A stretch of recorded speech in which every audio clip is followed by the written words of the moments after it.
Hello students, welcome back to your class.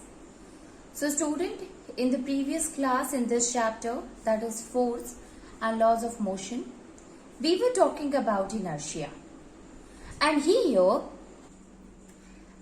students, in inertia we have seen that what is inertia at rest, as well as what is inertia at motion. We have understood the concept of inertia with the help of an examples. So, inertia of motion, student, we have seen few examples, few applications are there in which we can say that inertia of motion work there. Like when a passenger, they were sitting in a bus and bus starts. The bus is moving and suddenly it stops. Then what happened? Before that, the passengers, they were in a motion, and as it gets stopped, what happens suddenly when it gets suddenly stopped? So the passenger, they falls forward. What is the reason behind it? Since the bus which was in motion, because of that the lower portion and the upper portion was also in motion.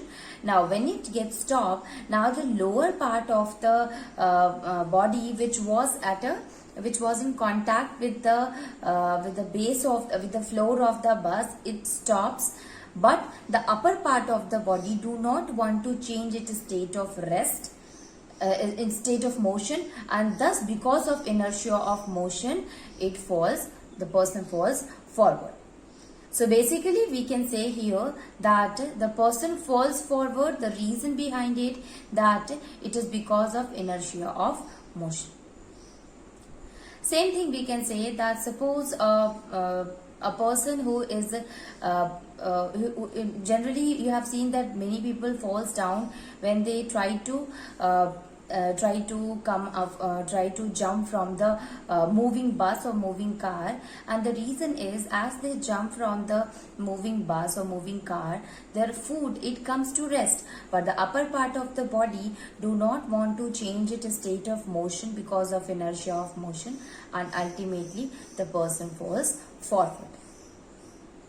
Similarly, we can take an example of the luggage, which we used to see that when the people travel, they used to tie their luggage on the car or buses with the help of a rope. Why there is the need of tying the luggage, students? It is because what happened when the car or the bus suddenly stop, so bus comes to in rest, car comes to in rest, but the luggage which was kept above, if it was not tied, they were in motion and they will continue to be in motion. They do not want to change its state of motion, and ultimately they falls down or they falls forward, student.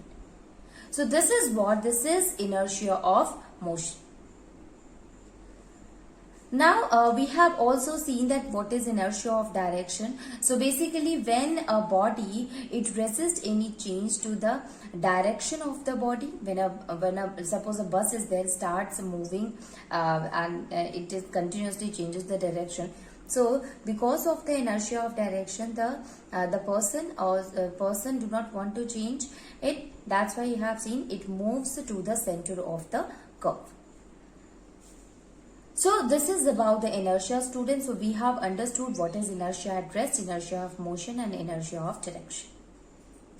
Now inertia and mass, they are having a relationship between and how they are related to each other. So basically if the mass of the body is more, inertia will also be more. It means inertia is directly proportional to the mass of the body.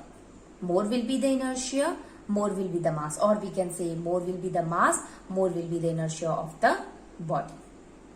This is the Newton's first law of motion and inertia. Now let us see here momentum. Before we go and try to understand the concept of Newton's second law of equation, let us try to understand momentum.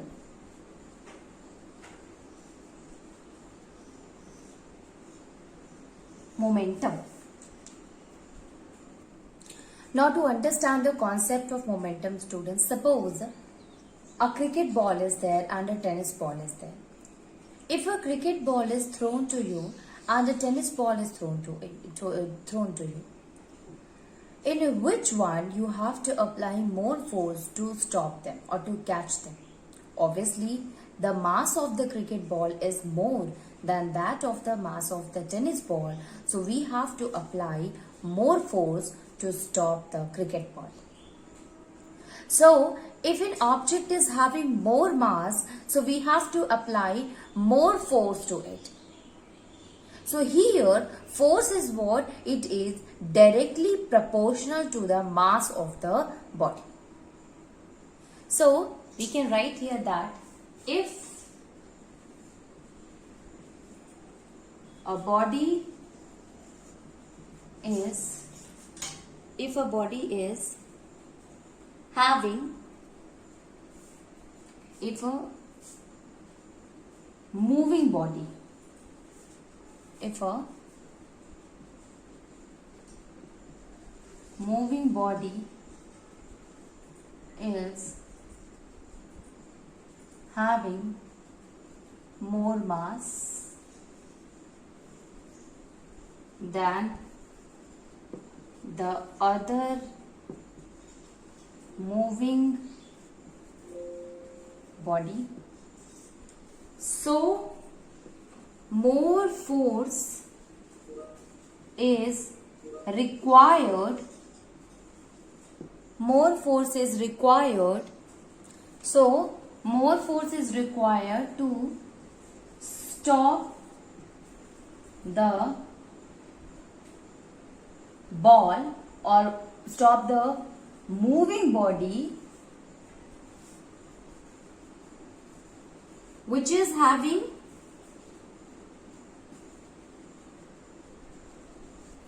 higher mass. So more force is required for the body which is having higher mass.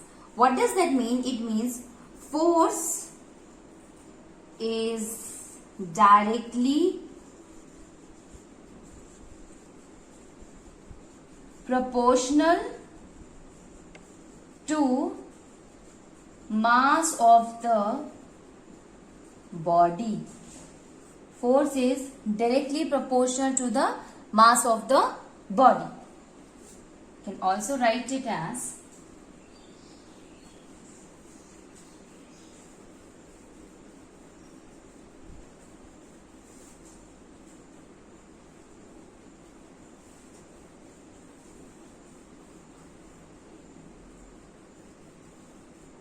write it as more will be the mass, more will be the force required to stop.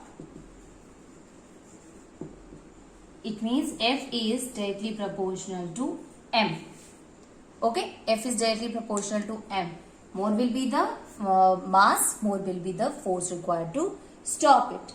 Now, the second condition that we can take here, student, and that is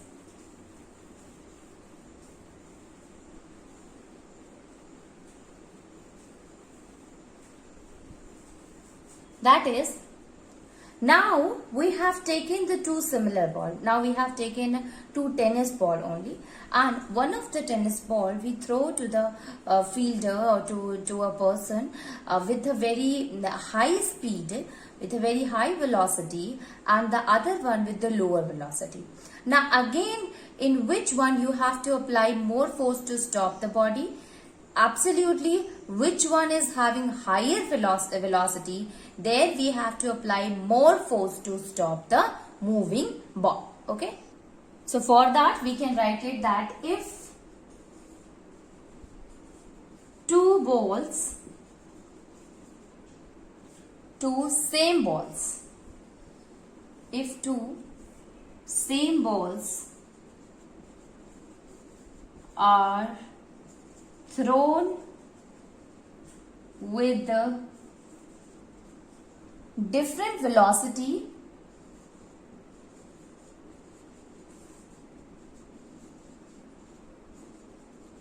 then more force will be applied to stop the ball moving with the higher velocity. Higher velocity. From this, we have understood here one more concept, and that is more will be the velocity, more will be the force required to stop it. More will be the velocity of an object, more will be the force that will be required to stop a moving body. So, more will be the mass, more will be the force applied, more will be the velocity, more will be the force. So, now force is also directly proportional to V. So, in the first case we have seen that force is directly proportional to M. In the second case we have seen that force is directly proportional to velocity also. Combining both of the equation together, and that what we found? We found that force is directly proportional to mass into velocity, or we can say here that is force is equals to mass into velocity. So thus we can say that the quantity of motion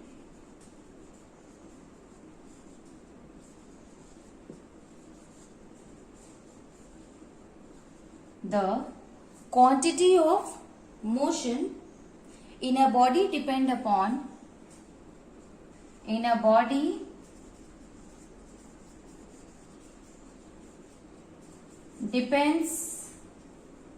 upon mass and velocity of a body. Mass and velocity of the body.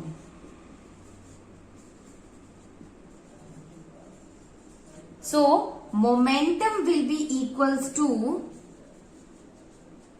mass into velocity.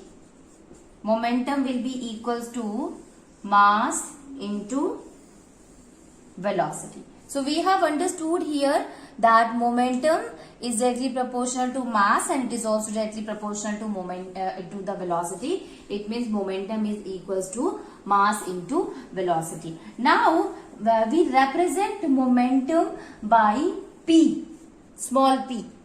Okay, so small p is equals to m into v, where p is equals to momentum, m you know that is mass, and v is equals to velocity. Okay, so this is what? This is the momentum is equals to mass into velocity. Now, what happens? Suppose here it is the formula for calculating the momentum. Suppose a body is at rest. So when a body is at rest, at that time the velocity of the body will be 0.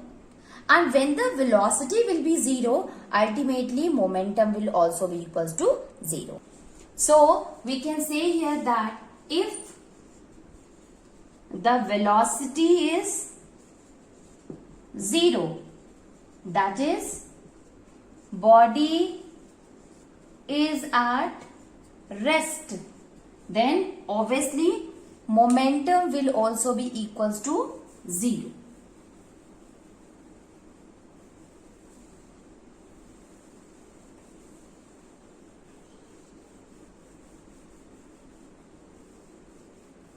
Momentum will also be equals to 0. Okay. So if any of the value will be 0, student, momentum will be 0. Although we know that the mass can never be 0. That's why it is only the velocity on which the value depends. That if the velocity will be 0, then momentum will also be equals to 0. Now, if we have to find the SI unit of the momentum, how can we find it, students? So we should know the SI unit of the mass and SI unit of velocity, keeping the value of the. So if we want to find the SI unit of the momentum, so SI unit will be equals to, now see, the SI unit of mass is kilogram, so it will be kg, and the SI unit of velocity is meter per second. So SI unit of the momentum, it will be equal to kg meter per second. This is the SI unit. Okay. Now, if a body is moving with a certain momentum, obviously it will depend upon the mass and the velocity. So, if the mass of the body is more, if the either the velocity of the body is more, that will gives a large momentum. So, how a body is getting a large momentum? If either the mass or the velocity of the body will be more. Okay. Now you see here, students, that suppose now there are a lot of examples of that of the momentum. So karate player, they used to hit piles of brick by a single stroke with the hand. And how does it happen, students?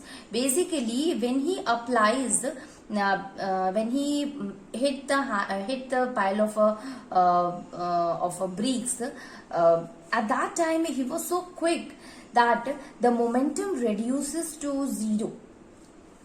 Understood?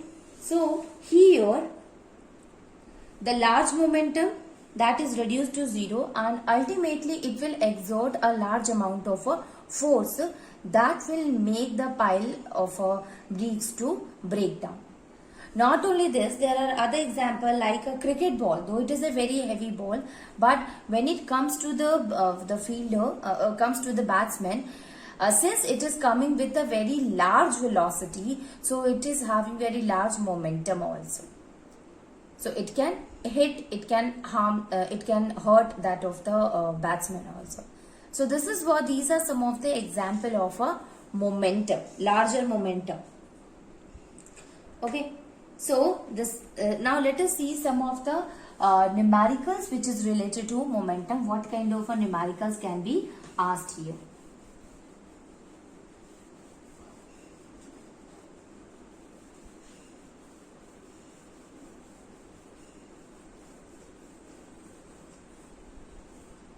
First of all, let me write here, students, that is a karate player, application of the momentum.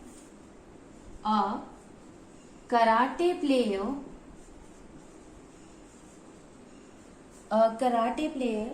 can break a pile,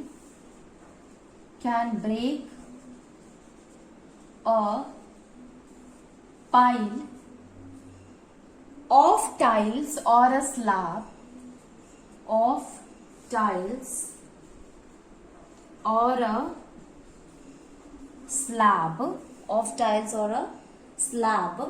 of ice with a single blow of hand.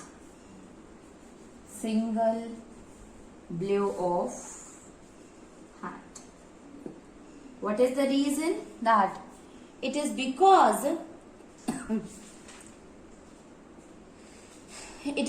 students, that karate player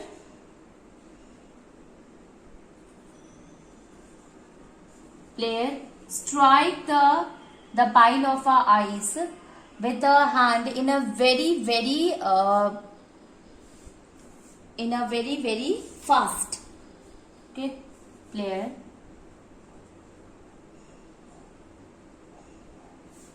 karate player strikes the pile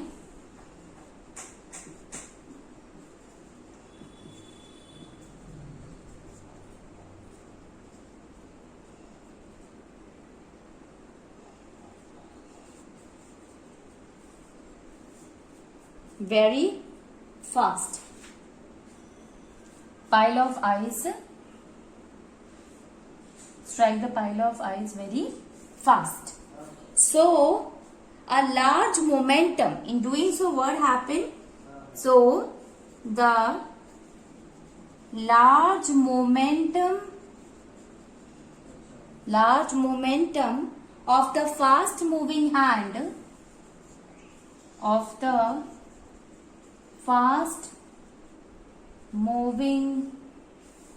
hand, fast moving hand is reduced to 0. reduced to zero, reduced to zero in a short time, in very short time, reduced to zero in very short time. So what happened? Because of that, a large amount of a force will be produced.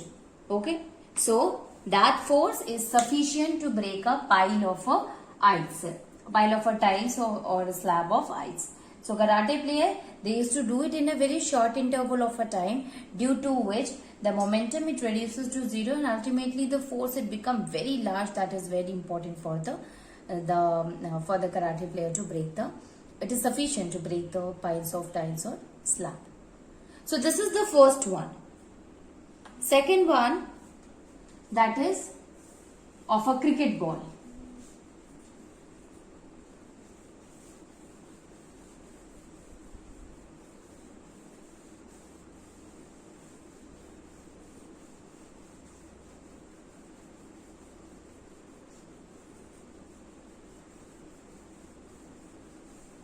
So here, a cricket ball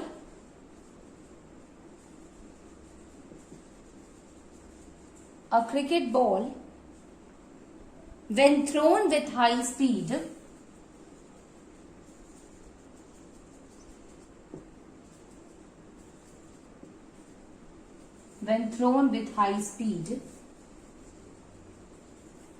when it is thrown with high speed, acquires a large momentum, and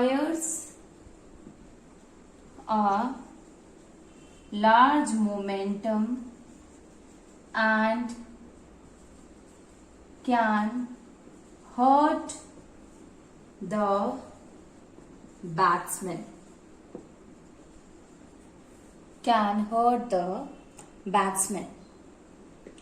So it is because student, the cricket ball, although we seen that they are not very having very high mass, but when it is thrown with a very high velocity, obviously the momentum will increases, and large momentum can hurt the batsman. Same like same students, we can say a car or a bus.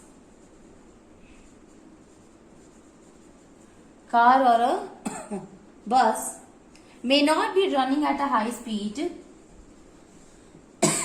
may not be running with the high speed,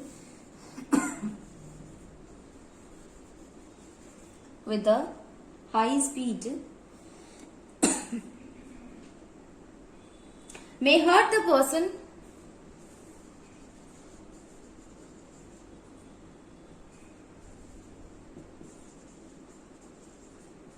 coming on its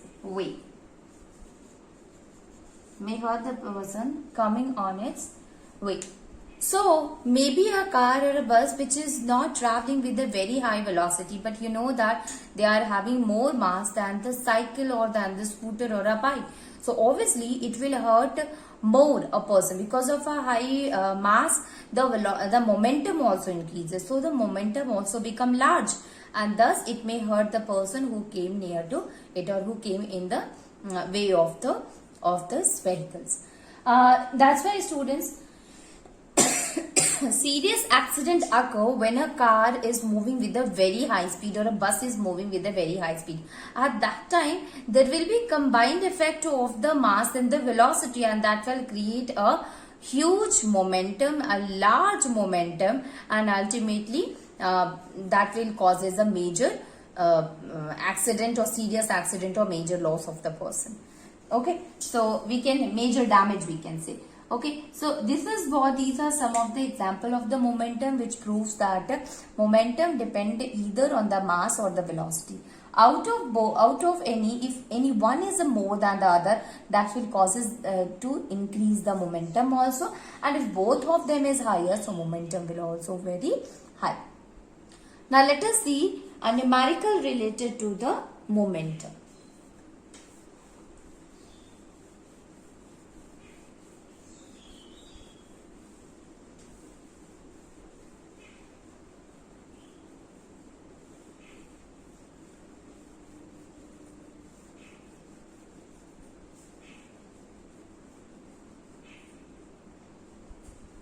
So, question is, that is, what is the momentum of a man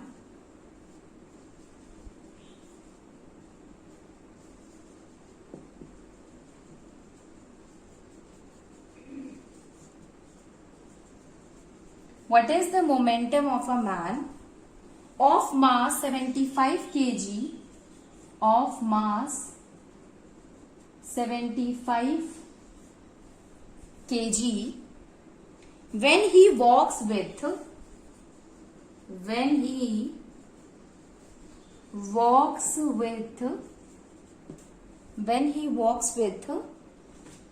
a uniform velocity of a uniform velocity of 2 meter per second, of 2 meter per second. So momentum of a man, mass is given here, student, and he is walking with a uniform velocity, that is 2 meter per second. Let us see what are the things which is given here. So given is mass is equals to 75 kg, and velocity is given, that is 2 meter per second. Okay, mass and velocity is given. Now we know that the formula is momentum is equals to mass into velocity. Okay, so momentum will be equals to 75 kg into 2 meter per second. So this will be equals to 150 kg meter per second. So the answer came out to be the 150 meter per second. So this is how we can find the value of momentum. Another question can be, that is,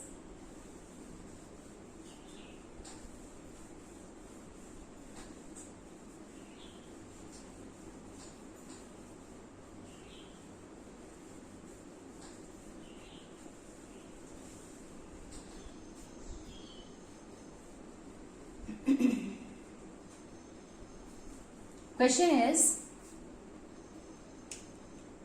a body of mass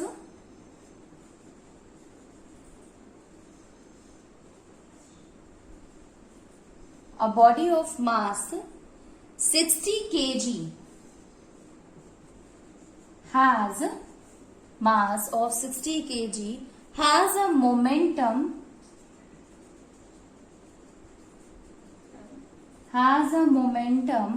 of 300 kilogram meter per second. 300 kilogram meter per second. Calculate its velocity. Calculate its velocity. So here what are the things given, students? So body is having a mass, and the mass is given here, that is 60 kg. Your body of mass 60 kg is given, and it is moving with the momentum of a 300 kg meter per second. So here momentum, which is represented by small p, that is also given.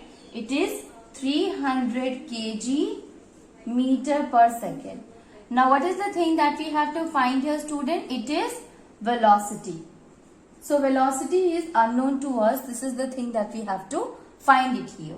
Now you see here, we know the formula. So you will write here, we know that P is equals to mass into velocity.